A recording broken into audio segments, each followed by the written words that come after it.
ایک عابد بقدر کفایت رزق حلال کماتا اور باقی وقت اللہ عز و جل کی عبادت میں گزارتا تھا۔ حلال دے مجھے ایک مرتبہ مسلسل کئی روز تک اسے کہیں بھی مزدوری نہ ملی اور فاقوں تک نوبت پہنچ گئی۔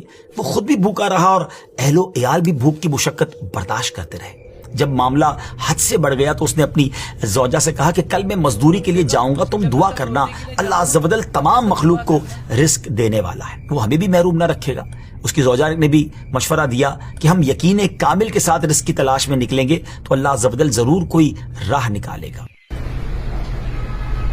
صبح سویرے وہ عابد اللہ عز و جل کا نام لے کر مزدوری کی تلاش میں نکلا اور وہ بھی دوسرے مزدوروں کے ساتھ جا کر بیٹھ گیا۔ جن لوگوں کو مزدور کی ضرورت ہوتی تھی وہ مارکیٹ سے جا کر مزدور لے آتے تھے۔ اس نے دیکھا کہ ایک ایک کر کے سارے مزدور چلے گئے مگر اس کو کسی نے کام پر نہیں بلایا، یہ اس کو کوئی مزدوری نہیں ملی۔ جب اس عابد نے یہ صورتحال دیکھی تو کہنے لگا کہ اللہ عز و جل کی قسم، میں آج اپنے مالک حقیقی کی مزدوری کروں گا، یعنی عبادت کروں گا۔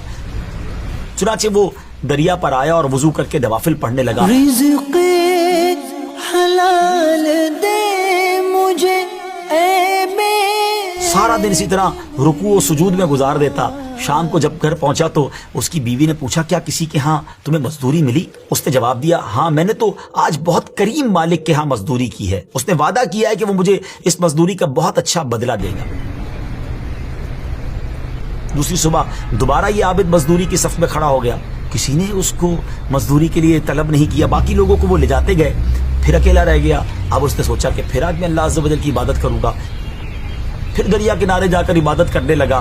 اور جب شام واپس گیا تو بیوی نے پوچھا کہ آج تمہارے مزدوری تمہیں ملی، کچھ پیسے لائے؟ تو کہتا نہیں، میں نے آج بھی بڑے کریم کی مزدوری کی ہے مگر میرے مالک نے انشاءاللہ وعدہ کر رکھا ہے کہ مجھے اس مزدوری کا اچھا بدلہ دے گا، میری اجرت اس مالک کے پاس جمع ہو رہی ہے۔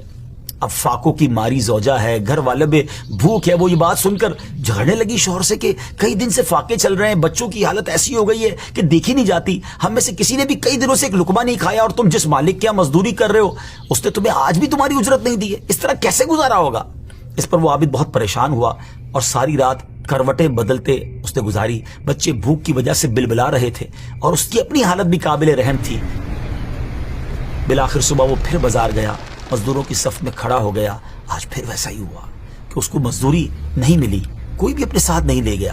وہ عابد پھر اپنے پاک پروردگار کی رحمت سے مایوس ہونے والا نہیں تھا۔ وہ پھر دریا کنارے پہنچا، وضو کر کے نوافل پڑھنے لگا۔ دل میں کہا کہ آج پھر گھر کیسے جاؤں گا، کیونکہ اگر آج بھی کچھ لے کر نہیں گیا تو گھر والے کیا جواب دیں گے۔ لیکن اب وہ جب گھر کی طرف جانے لگا اسی ٹینشن میں تھا کہ بات کیا کروں۔ لیکن جب دروازے کے قریب پہنچا تو اسے کھانے کی خوشبو آنے لگی۔ وہ حیران ہو گیا، لگتا ہے میں کسی اور کے گھر میں تو نہیں جا رہا ہوں، میرے گھر میں تو کچھ بھی نہیں ہے کھانا پکانے کے لیے۔ لیکن جب دروازہ کھٹکھٹایا تو گھر کے اندر خوشی کا سما تھا، گھر والے خوشی سے باتیں کر رہے تھے۔ اور جب اس نے کہا کہ یہ سب کچھ کیسے ہوا، گھر والوں نے بتایا کہ تمہارا مالک تو واقعی بڑا کریم ہے، اس کے کارندے آئے تھے، بڑی زبردست مزدوری دے کر گئے ہیں اور انہوں نے درہم و دینار بھی دیے ہیں، عمدہ کپڑے بھی دیے ہیں، آٹا اور گوشت وغیرہ بھی کافی مقدار میں دیا، اور کہا کہ جب تمہارا شوہر آ جائے تو اسے سلام کہنا اور کہنا کہ تیرے مالک نے تیرا عمل قبول کر لیا ہے، یہاں وہ تیرے اس عمل سے راضی ہے، یہ اس کا بدلہ ہے جو تو نے عمل کیا تھا، اگر تو زیادہ عمل کرتا تو تیرا اجر بھی بڑھا دیا جاتا۔ سبحان اللہ۔